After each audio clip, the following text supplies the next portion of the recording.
horta ugu dambeyn waxaan leeyahay waa ujeedin the one and only Macda YouTube channel-kan hadaa fiirsanoosid intana aad soo gaartay subscribe sar and YouTube wax enjoy ugu yahay taqaana like share comment dhammaan enjoy ugu dhig insha Allah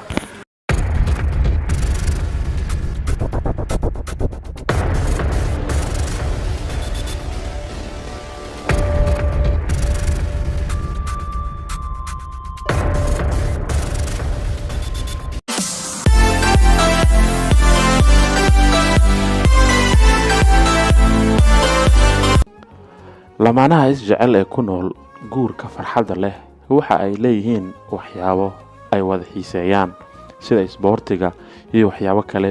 oo ay jecel yihiin in ay wada sameeyaan mar walba waxay isku raacaan goobaha ay xiiseeyaan oo waxa la arkaa iyagoo si wada jir ah u sameeynaya waxyaabo xiiso badan oo jaceylkooda ugu zaa'ido gacmaha ay iska qabsadaan arintan ayaa ah qaasatan mid ku adag Soomaalida oo aan inta badan la arkin lamaanayaasha oo gacmaha ay haysta tani ayaa muujinaysa in labada qof ay ka dhaxayso kalsooni iyo waliba kalgacayl joogto ah sidoo kale waxay noqonaysaa mid muujinaysa inaad qiimeynayso lamaanahaaga oo aadan xiiso u haynin dad kale hab ay isa siiyaan marka uu istaabto jirka lamaanaha waxay abuuraysaa jacayl iyo rabitaan lamaanaha ah farxadda ku nool ayaa ah kuwa maalin kasta hab isa siiya lamaanaha aan hab isa siinin ayaa ah kuwa dareemaya kala fogaansho iyo waliba inuusan jirin rabitaan dhexdooda yaala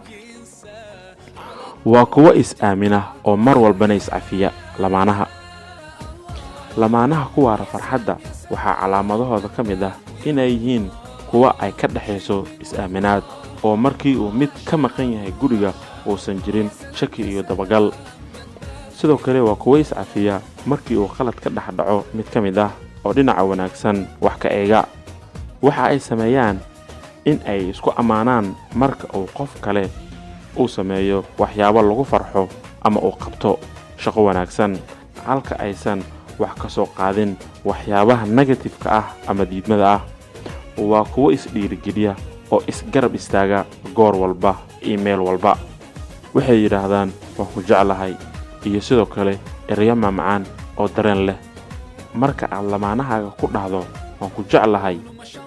waxay siinaysaa energy iyo kalsooni qaasatan marka aad shaqada u baxayso ama aad iskuulka aadayso ay wanaagsan tahay in aad lamaanahaaga habsiiso oo aad ku dhahdo waan ku jeclahay